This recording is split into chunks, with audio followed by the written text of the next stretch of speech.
Hello అండి, నేను doctor Kranti, gynaec laparoscopic surgeon and ఆబ్స్టేషన్.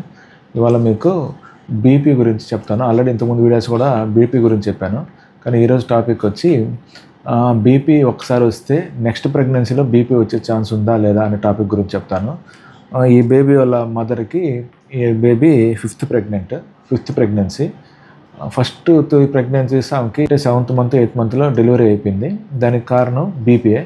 First నుంచి ఈ 5th ప్రెగ్నెన్సీ వరకు వాళ్ళ మదర్కి, ఈ బేబీ వాళ్ళ మదర్కి బీపీ వస్తూనే ఉంది. ఫస్ట్ 3 ప్రెగ్నెన్సీస్ రెగ్యులర్ చెకప్స్ లేక ఆ బీపీ ముందే గుర్తించుకోవడం వల్ల ఫస్ట్ ఆ 3 అనేది డెలివరీ అయిపోయాయి ముందే. దాని తర్వాత 4th ప్రెగ్నెన్సీలో కూడా వీళ్ళ మదర్కి బీపీ ఎక్కువ ఉన్నింది. రెగ్యులర్ చెకప్స్ చేయడం వల్ల ఆ బేబీని మనం కాపాడగలిగాము. 5th ప్రెగ్నెన్సీ, ఈ బేబీ నిన్న డెలివరీ చేశాను. 9th మంత్ పెట్టిన 3 వీక్స్కి బీపీ వచ్చింది. సో ముందే గుర్తించి ఈ బేబీని నిన్న డెలివరీ చేశాను. కాబట్టి రెగ్యులర్ చెకప్స్ వల్ల మనం ఈ బీపీ అనేది ముందే గుర్తించుకోవచ్చు. ఏదో బీపీ కానీ షుగర్ కానీ ముందే గుర్తించుకుని తగిన ట్రీట్మెంట్ తీసుకోవడం వల్ల తల్లి బిడ్డ క్షేమంగా ఉంటారు. దాంతోపాటు వీళ్ళ మదర్కి కూడా ఏజ్ వచ్చి 30 years.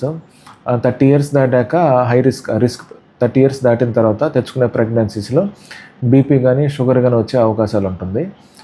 అది కూడా ఒక రిస్క్ ఫ్యాక్టర్ వీళ్ళ మదర్కి బీపీ వచ్చేదానికి. దాంతోపాటు వీళ్ళ మదర్ లావు కూడా ఉంటారు, అంటే ఒబేసిటీ, లావు ఉండడం వల్ల కూడా బీపీ వచ్చే అవకాశాలు ఉంటుంది. కాబట్టి లావుగా ఉన్న వాళ్ళు, కొద్దిగా అడ్వాన్స్డ్ మెటర్నల్ ఏజ్ ఉన్నవాళ్ళు, ప్లస్ ప్రతి ఒక్క ప్రెగ్నెంట్ లేడీ రెగ్యులర్ చెకప్స్ చేసుకోవాలి.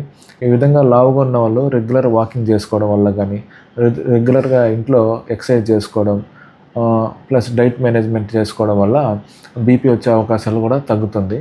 కాబట్టి బీపీ ఫస్ట్ ప్రెగ్నెన్సీలో వస్తే సబ్సిక్వెంట్ ప్రెగ్నెన్సీస్లో కూడా బీపీ వచ్చే రిస్క్ ఫ్యాక్టర్స్ ఎక్కువ ఉంటుంది.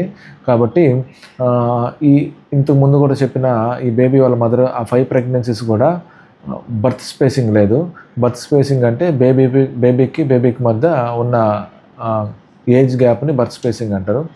మినిమం 2.5 years to 3 years పెట్టుకోవడం వల్ల నెక్స్ట్ ప్రెగ్నెన్సీలో కూడా మనకు బీపీ వచ్చే అవకాశాలు తగ్గుతుంది. ఇందాక చూపించిన బేబీ వాళ్ళ మదర్ కూడా బర్త్ స్పేసింగ్ లేదు.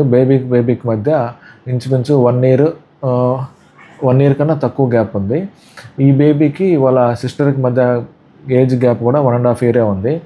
సో ఈ పేషెంట్ విషయానికి వస్తే ఒక రిస్క్ ఫ్యాక్టర్స్ వచ్చి ఏజ్, అంటే అడ్వాన్స్ మెటల్ ఏజ్, అంటే 30 years కన్నా ఎక్కువ ఉంది, ప్లస్ బర్త్ స్పేసింగ్ లేదు, ప్లస్ వెయిట్ ఎక్కువ ఉంది. ఈ 3 వచ్చి రిస్క్ ఫ్యాక్టర్స్ బీపీ వచ్చేందుకు. సో వీళ్ళ మదర్కి ప్రతి ఒక్క ప్రెగ్నెన్సీలో బీపీ వస్తూనే ఉంది. కాబట్టి రెగ్యులర్ చెకప్స్ చేసుకోవడం, ప్లస్ బర్త్ స్పేసింగ్ మెయింటైన్ చేసుకోవడం, ఒబెసిటీ లేకుండా చూసుకోవడం వల్ల మనకు సబ్సిక్వెంట్ ప్రెగ్నెన్సీలో కూడా బీపీ వచ్చే రిస్క్ అనేది తగ్గుతుంది. ఇది వాళ్ళ టాపిక్. మరిన్ని టాపిక్స్ కోసం ఛానల్ లైక్ చేయండి, షేర్ చేయండి, సబ్స్క్రైబ్ చేయండి.